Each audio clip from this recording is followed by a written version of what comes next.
आ जाओ भाई सभी, कर लो, एक पॉइंट बढ़ाते रहो।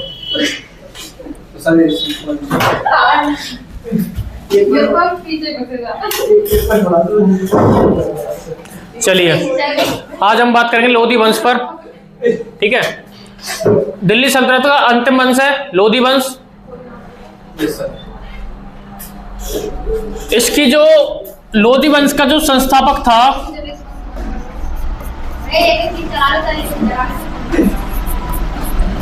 लोधी वंश का जो संस्थापक था वो था बहलोल लोधी।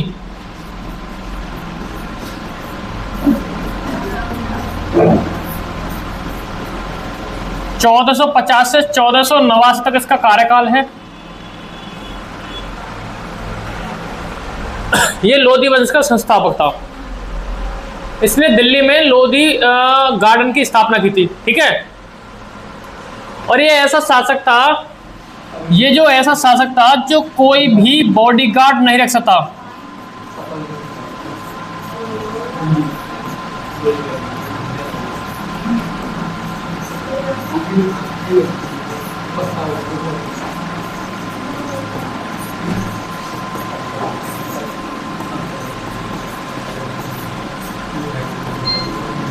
लोधी गार्डन की स्थापना की।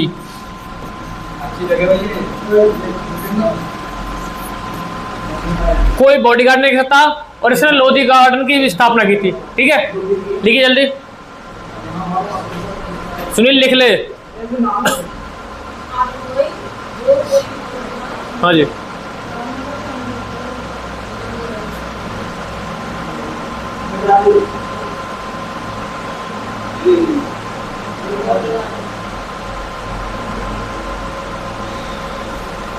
इसके बाद इसका बेटा शासक बना।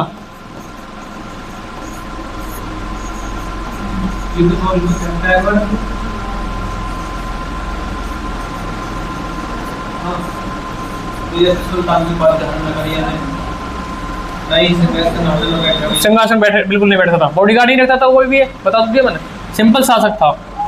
देखो लिखवाने बैठेंगे तो कोई भी, आपको मैंने पहले बता चुका है कि बहुत चीज ऐसी होती है कि हम खत्म ही नहीं कर पाए, समझ रहे हो ना, लेकिन समय को देखते हुए हमें वो चीज करनी पड़ेगी जो एग्जाम ओरिएंटेड ज्यादा रहेगी। इसके बाद इसका बेटा शासक बना सिकंदर लोधी।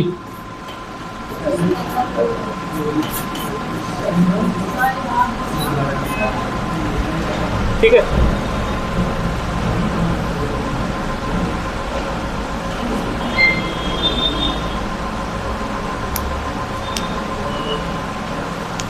हो गया, सुन लो गया। हाँ जी,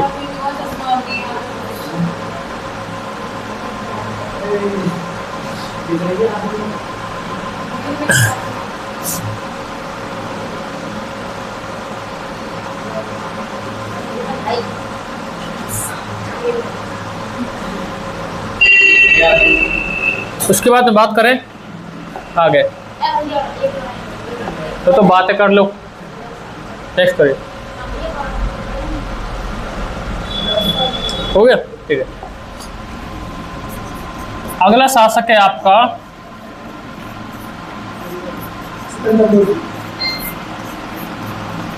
1489 से 1517 तक इसका शासनकाल है।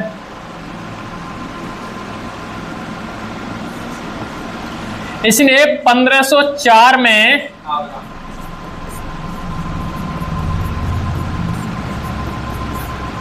आगरा नगर की स्थापना की, आगरा शहर की स्थापना की।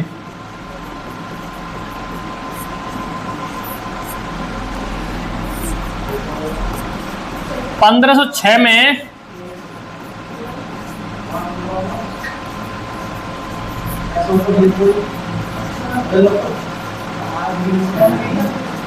राजधानी बनाया।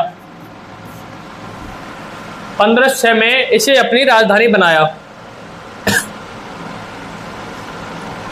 ठीक है, और उसके बाद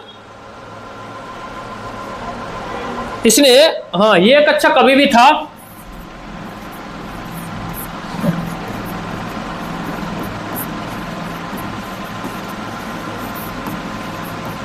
एक पुस्तक लिखी थी, कविता लिखी थी गुलरुखी। हाँ जी। कैसे?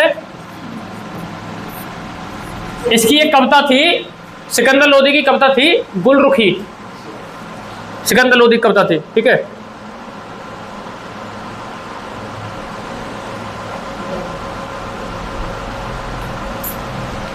इसने शीतला माता की पूजा पर रोक लगाई। हाँ जी, हाँ जी।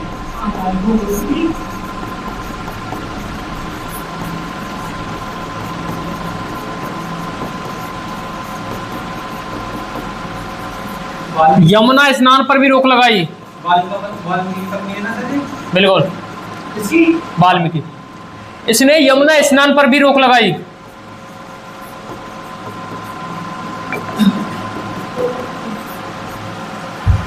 इसने यमुना स्नान पर भी रोक लगाई।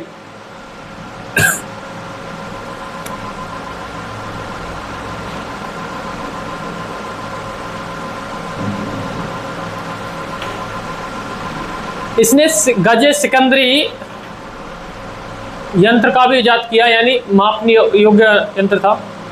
लिखवा रहा हूं आगे, करिए, उतार लीजिए।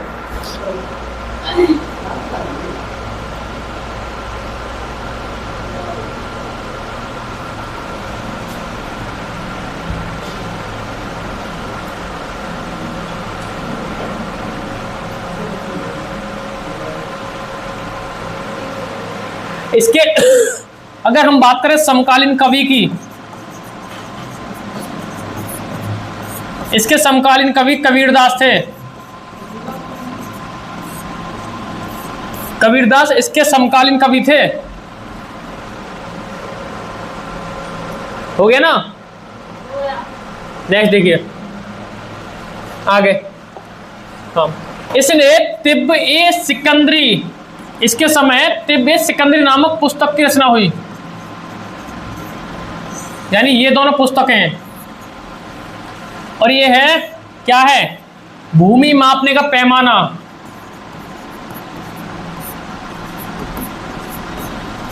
यह भूमि माप यंत्र है।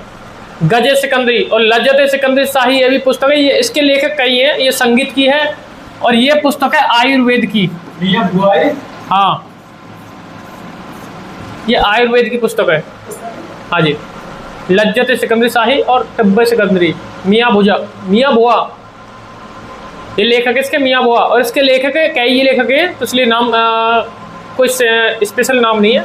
ये संगीत की पुस्तक है, लज्जत सिकंदरी शाही। यानी कभी सोचो सिकंदर ने लिखी थी, नहीं, सिकंदर ने गुलरुखी लिखी थी कविता।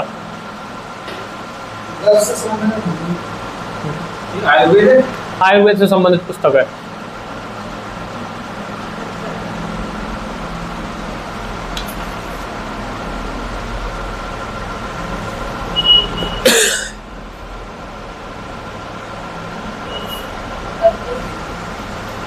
गजे सिकंदरी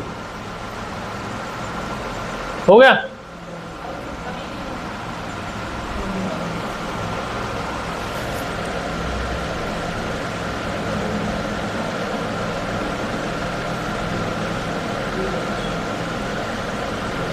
चलिए अगला देखिए, हो गया ना।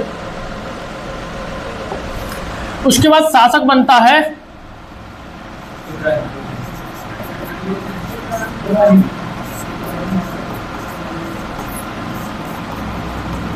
1517 से 1526 तक। शासक बनते ही 1517 में खतौली का युद्ध होता है, ठीक है। 1517 में कौन सा युद्ध होता है? खतौली।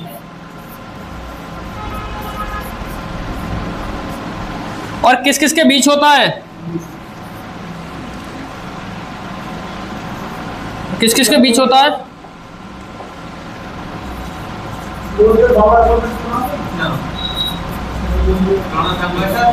राणा सांगा,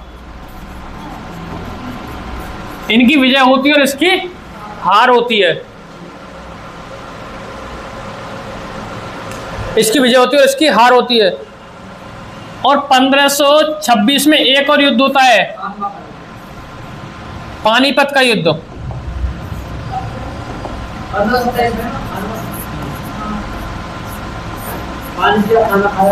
पानीपत का कौन सा युद्ध है ये? प्रथम युद्ध। किस किस के बीच होता है ये? बाबर हुमायूं पुत्र था बाबर का। बाबर और हुमायूं के बीच युद्ध करा रहे हैं। इसकी विजय होती है और इसकी हार होती है, और हार के साथ मृत्यु भी होती है।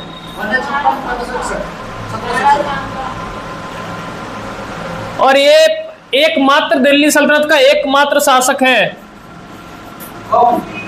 इसकी मृत्यु।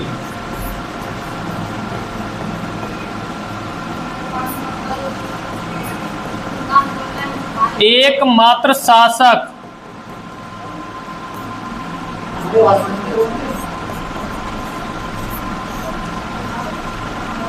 जिसकी मृत्यु युद्ध भूमि में हुई, यही है इब्राहिम लोदी।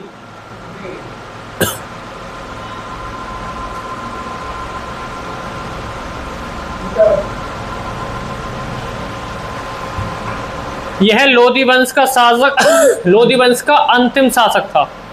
और इसी के बाद मुगल वंश की नींव रखी जाती है बाबर द्वारा।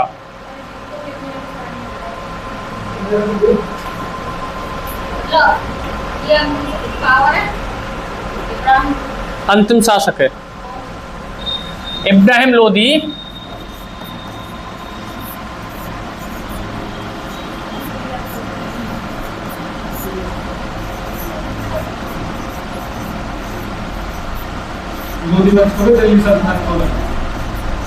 अंतिम शासक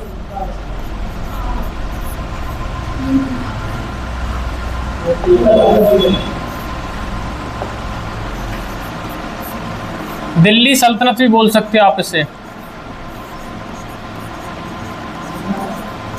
दिल्ली सल्तनत लोदी वंश का अंतिम शासक था ये इब्राहिम लोदी।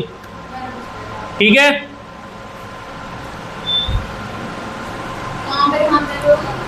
दिल्ली सल्तनत खत्म। अब शुरू होगा आपका बाबर यानी मुगल काल, और उसे कराएंगे हम अगली क्लास में। ठीक है, दिल्ली सल्तनत आपका कंप्लीट हो चुका है। कल आपका टेस्ट होगा जो अब तक पढ़ा दिया गया है। ठीक है, चलिए ऑफलाइन, ऑनलाइन भी होगा और ऑफलाइन भी दोनों होंगे। नहीं, कल ऑफलाइन होगा, परसों ऑनलाइन होगा ग्रुप डी के लिए सिस्टम पर। ठीक है, धन्यवाद।